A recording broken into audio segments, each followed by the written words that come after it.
Walter J. Jacobs was a man with a vision.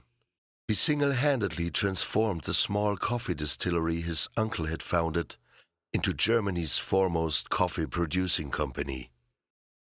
Walter Jacobs had a vision in his private life as well. His own pedigree being full of horse people, he in the 1960s bought a stud in North Germany where heavy horses had been raced before. Experts dismissed his chances of breeding fast thoroughbred horses there, as the soil was thought to be too sandy and poor. Mr. Jacobs would prove the opposite. A basis for his overwhelming success would be a shrewd acquisition of some broodmares at the sales in Newmarket. In 1988, one of his broodmares gave birth to a little chestnut colt that was to be named Lomitas. His looks and conformation immediately raised some hopes. After growing to become a 2-year-old, he was duly put into training with young and ambitious Bremen-bound trainer Andreas Wöhler. Andreas was handed a huge chance here. Due to the untimely death of his father, he was forced to take over a big training establishment much earlier than he would have wanted.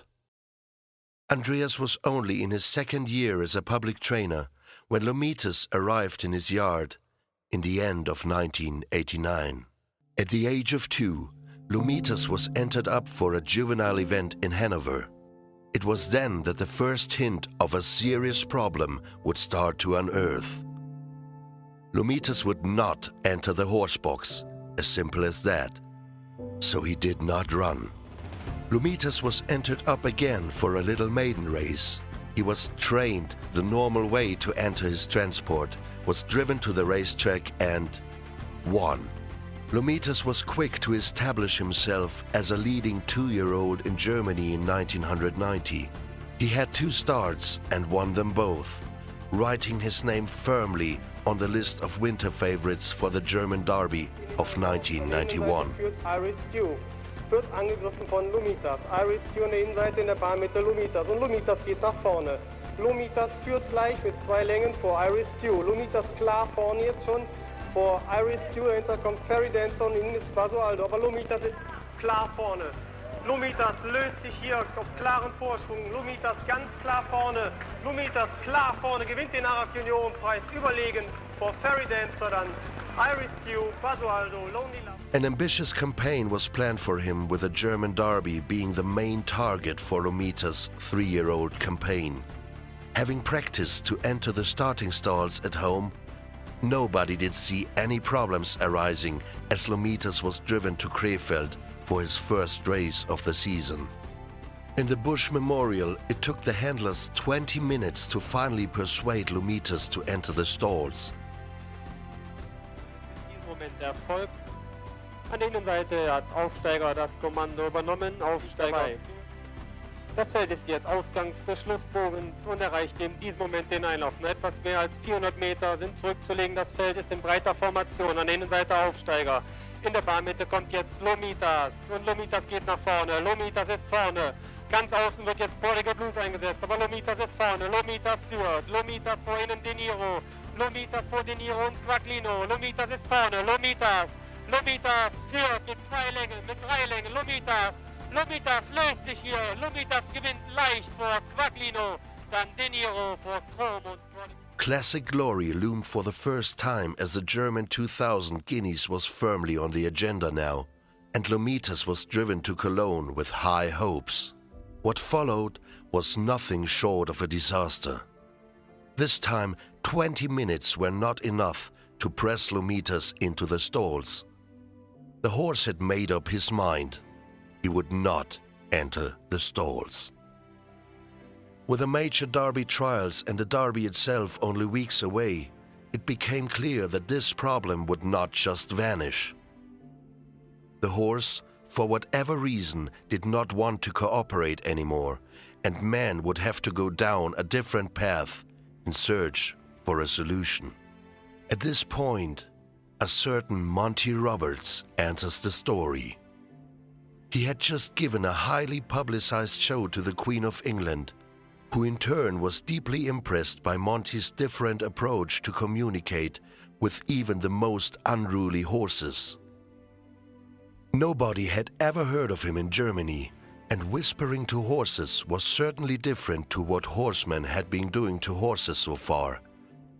But Monty got results and had a very good reputation. There was nothing to lose.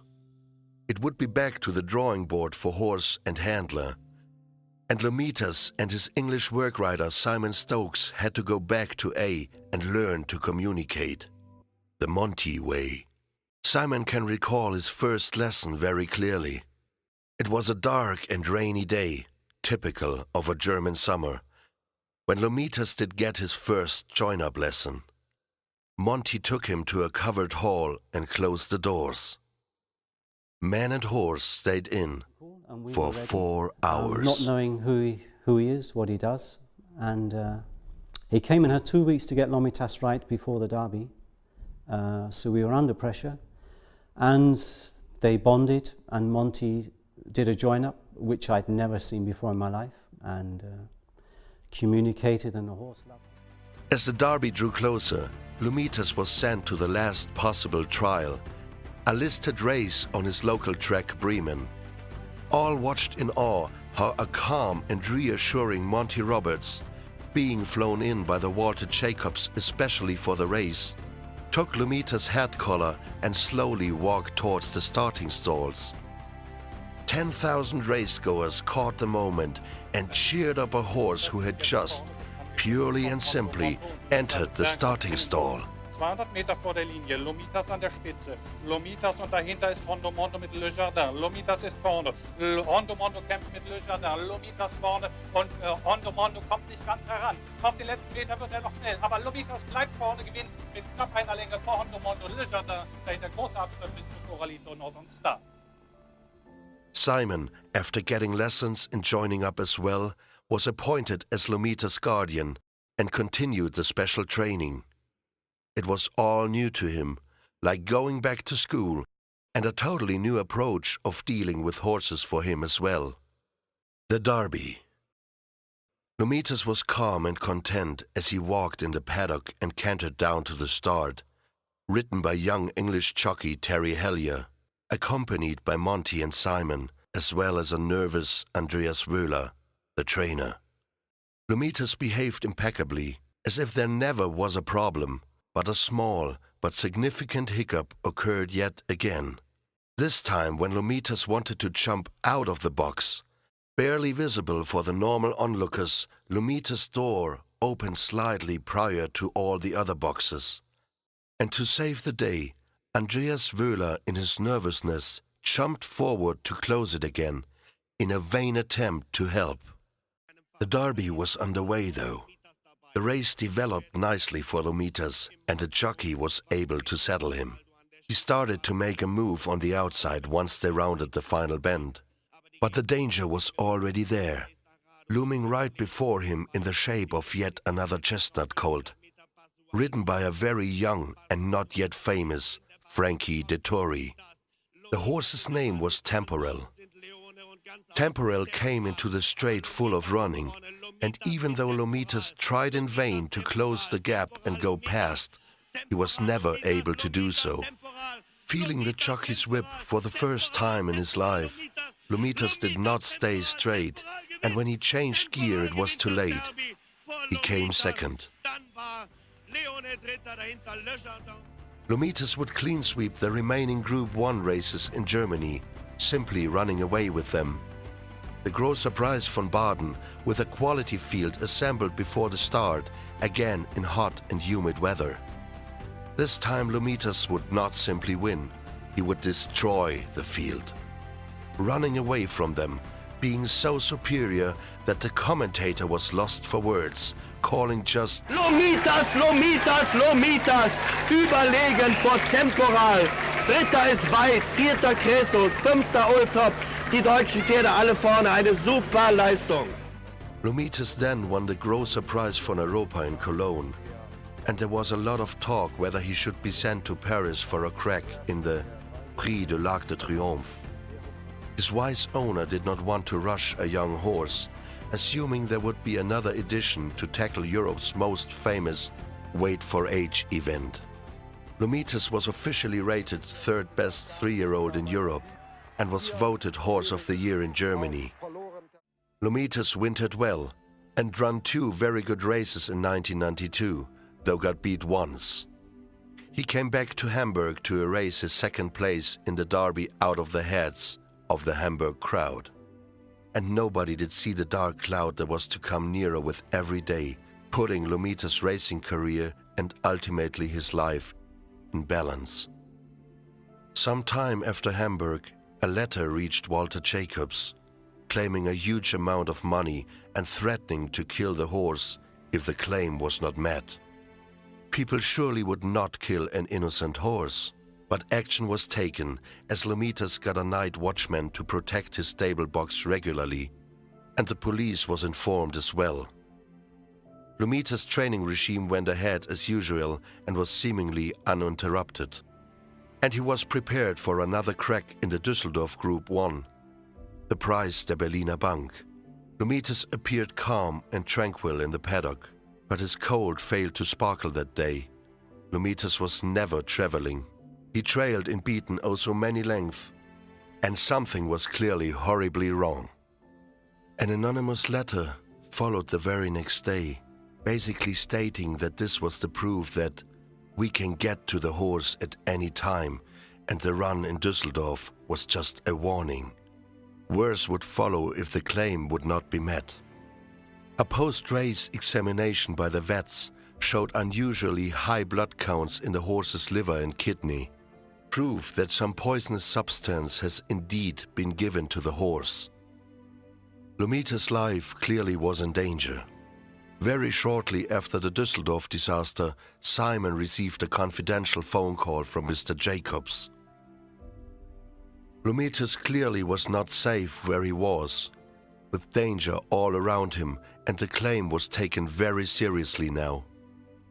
Lomitas had been poisoned, and Walter Jacobs was not prepared to just wait and see. He understood that he had to react. A private plane was hired, and Lomitas, police escorted, was brought to the airport in the early hours of the given day.